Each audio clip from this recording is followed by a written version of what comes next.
Durante 18 anos, Vincent Cassel e Monica Bellucci foram o rei e a rainha incontestáveis da cena artística transalpina, um casal que se orgulhava de um amor mútuo que parecia transcender as fronteiras superficiais da artificialidade hollywoodiana. No entanto, quando o anúncio do divórcio finalmente quebrou o silêncio, em 2013 deixou o público mundial em profundo estado de confusão. Por trás do acordo mútuo havia um labirinto de rumores, controvérsias sobre a diferença de idade e a silenciosa e agonizante erosão de um conto de fadas. A história não começou com um tapete vermelho, mas sim nas trincheiras criativas e áridas de um set de filmagem.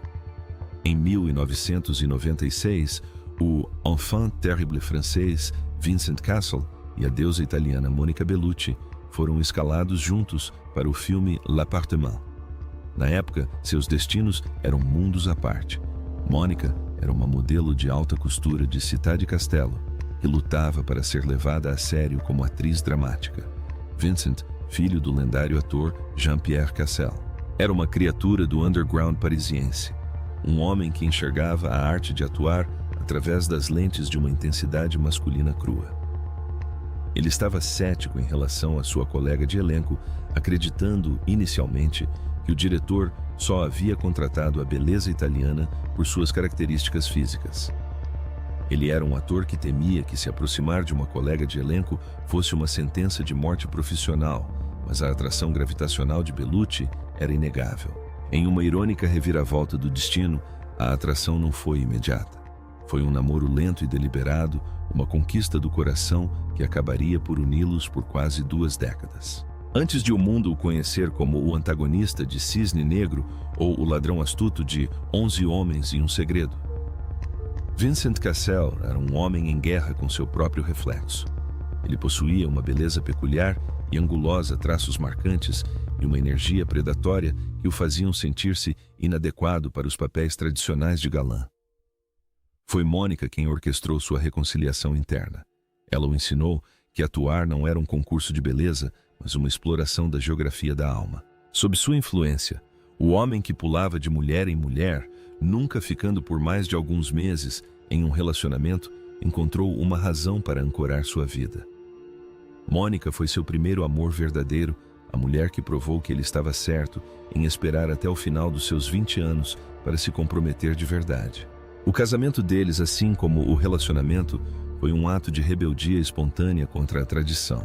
Realizada no santuário ensolarado de Mônaco, na Riviera Francesa, a cerimônia foi um evento íntimo e apressado. Vincent, sempre rebelde, usou bermuda no próprio casamento, impulsionado por uma agenda frenética e pelo desejo de manter o momento exclusivamente para eles. Eram animais muito diferentes, como Vincent observaria mais tarde. Ele era o controlador, o francês nervoso que queria ditar o ritmo da vida. Ela era a italiana, era a italiana serena que estava sob os holofotes desde os 16 anos. A presença de Mônica era um calmante para suas neuroses, um lembrete constante de que em uma vida repleta de caos e frenesi da mídia, há um limite para o que um ser humano pode realmente controlar. Um dos aspectos mais marcantes da união deles foi a recusa em seguir as normas domésticas de um casal tradicional. Durante boa parte do casamento, Vincent e Mônica viveram em apartamentos separados, ele em Paris, ela em Roma ou Londres. Esse casamento à distância era impulsionado pelas suas agendas de filmagens frenéticas, mas também se tornou uma necessidade psicológica para 2 artistas extremamente independentes. Eles acreditavam que, ao não viverem sob o mesmo teto, poderiam impedir que a chama da paixão se extinguisse com as tarefas mundanas do dia a dia. No entanto, essa independência trouxe consigo seus próprios dramas. A mídia frequentemente os retratava como um casal à beira da separação, alimentada por rumores de ciúme intenso nos sets de filmagem. Em 2002, eles atuaram juntos no controverso filme Irreversible, um projeto tão brutal e sexualmente explícito que muitos críticos previram que destruiria seu casamento. Ver o cônjuge passar por um trauma cinematográfico tão intenso seria fatal para a maioria dos casais. Mas Vincent e Mônica usaram a experiência para fortalecer ainda mais seus laços. Eles afirmaram que a energia desconfortável do filme apenas solidificou a confiança entre eles. Contudo, olhando para trás, muitos se perguntam se essas escolhas profissionais extremas não seriam sinais precoces de um casal tentando testar os limites de sua resistência emocional. À medida que suas carreiras decolavam, Vincent se tornando o rosto do cinema francês cru e Mônica recebendo uma indicação ao César e se tornando um símbolo sexual global, eles vivenciavam um casamento multicultural que intrigava os tabloides. Eles não viviam segundo as regras rígidas e provincianas da fidelidade de meados do século. Mônica adotava uma abordagem respeitosa e realista em relação à infidelidade do marido. Ela chegou a afirmar que pedir exclusividade sexual a um homem que estivera ausente por meses a trabalho era uma forma de ingenuidade. Para a família Cassel-Bellucci, a lealdade não se encontrava nos lençóis, mas na profunda ligação emocional que nenhuma distância poderia romper. Construíram uma fortaleza de confiança e respeito, acolhendo duas filhas, Deva e Leonie, em seu mundo. Mônica era uma mãe dedicada, frequentemente vista protegendo as filhas das lentes predatórias dos paparazzi. Queria que elas crescessem com os mesmos valores familiares mediterrâneos que conhecera na Itália, mesmo enquanto o pai adotava um estilo de vida mais boêmio e nômade. Durante anos, reinventaram os limites da fidelidade tradicional, acreditando que seu vínculo era inquebrável por ser baseado em total transparência. Contudo, a própria liberdade que celebravam o estilo de vida multicultural e multilocalizado acabou se tornando a causa de sua ruína. Em 2013, a distância não era mais apenas geográfica, era espiritual. O início do fim foi marcado por uma mudança drástica de geografia. Vincent ficou obcecado pelo Brasil, encontrando no Rio de Janeiro uma sensação de liberdade primordial que Paris já não lhe proporcionava. Passou cada vez mais tempo longe da Europa, imergindo na cultura e nas ondas do Atlântico. Mônica, por sua vez, permaneceu ligada à indústria cinematográfica europeia e à criação das filhas. Os apartamentos separados transformaram-se em continentes separados. Quando a separação foi finalmente anunciada em 2013, Vincent refugiou-se no Brasil por quase um ano, vivendo em um exílio autoimposto. O astro de Cisne Negro desapareceu dos holofotes, deixando Mônica para enfrentar sozinha a tempestade da atenção pública. Os rumores de infidelidade atingiram o auge. Será que Vincent havia encontrado alguém nas vibrantes ruas do Rio? Será que a distância finalmente tornara obsoleto o profundo vínculo emocional entre eles? A dor de Mônica era palpável em suas entrevistas durante esse período. Ela falava do divórcio como um grande sofrimento, uma longa jornada que percorrera com Vincent e que finalmente chegara a um beco sem saída. Foi ela quem tomou a decisão final, reconhecendo que não era mais possível continuar com a farsa de uma vida a dois.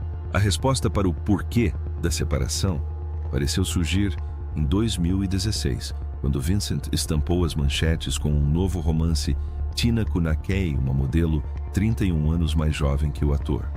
O público não tardou a julgar, acusando Cassel de uma típica crise da meia-idade por trocar uma das mulheres mais bonitas do mundo por uma jovem de 21 anos.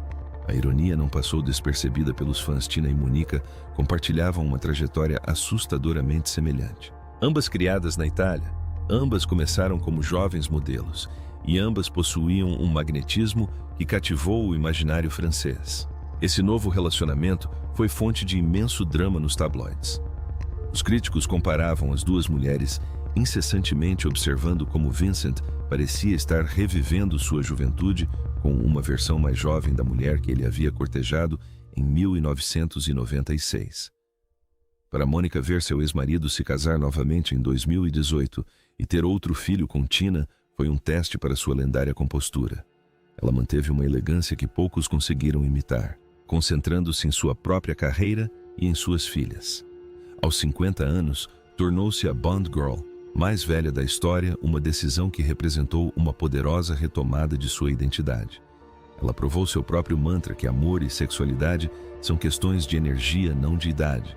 Nos anos que se seguiram à separação, o mundo aguardou uma reunião que nunca aconteceu. Vincent encontrou um novo ritmo de vida com Tina, enquanto Mônica acabou encontrando consolo nos braços de Nicolas Lefebvre, um escultor francês, muitos anos mais jovem que ela. Havia uma simetria poética em suas novas vidas. Ambos haviam encontrado parceiros mais jovens, como se tentassem recapturar a energia vibrante de meados da década de 90, quando começaram a se cortejar pelas ruas de Paris. A história de Monica Bellucci e Vincent Cassel permanece como um testemunho de que até os laços mais resilientes podem eventualmente se desgastar sob o peso do tempo da distância e da incessante evolução do indivíduo. Eles ensinaram um ao outro como ser atores, como ser pais e como navegar no vácuo assustador da fama. Experimentaram com a definição de amor, ultrapassando os limites do casamento tradicional, até chegarem a um ponto em que a única maneira de crescerem era se distanciarem. Sua filosofia de vida era agora ou nunca, uma frase simples, mas dolorosamente difícil de seguir quando duas pessoas crescem em direções opostas. Com o fim da saga de 18 anos de Bellucci e Cassel, o que resta não é uma história de fracasso, mas o registro de um experimento emocional de alto risco. Eles provaram que uma família pode permanecer unida mesmo após o fim de um casamento. Fontes próximas revelaram recentemente que tudo está bem entre eles. Eles até gostam muito um do outro agora. As meninas mais velhas, Deva e Leonie, cuidaram da meia-irmã mais nova, fruto do novo casamento de Vincent, criando uma família moderna e unida que funciona com a mesma elegância não convencional que definiu o casamento dos pais, nos anais da história das celebridades. Seus nomes estarão sempre ligados ao francês, introspectivo e o ícone italiano que arriscou tudo para descobrir o verdadeiro significado de reconhecer alguém. A separação foi talvez o maior ato de respeito, o reconhecimento de que o instante que viveram juntos em 1996 finalmente havia passado. Até os casais mais belos se desfazem, mas as lições que deixam para trás sobre atuação, sobre beleza e sobre a coragem de recomeçar do zero permanecem gravadas na memória coletiva do cinema que ajudaram a definir. Eles ensinaram ao mundo que uma separação pacífica é possível mesmo após quase 2 décadas de uma paixão avassaladora e transformadora. A trajetória desde o set de filmagem de L'Appartement até as vidas separadas que levam hoje é uma tapeçaria notável de triunfos e decepções. Serve como um lembrete de que o curso da vida é moldado por anos de luta e ambição.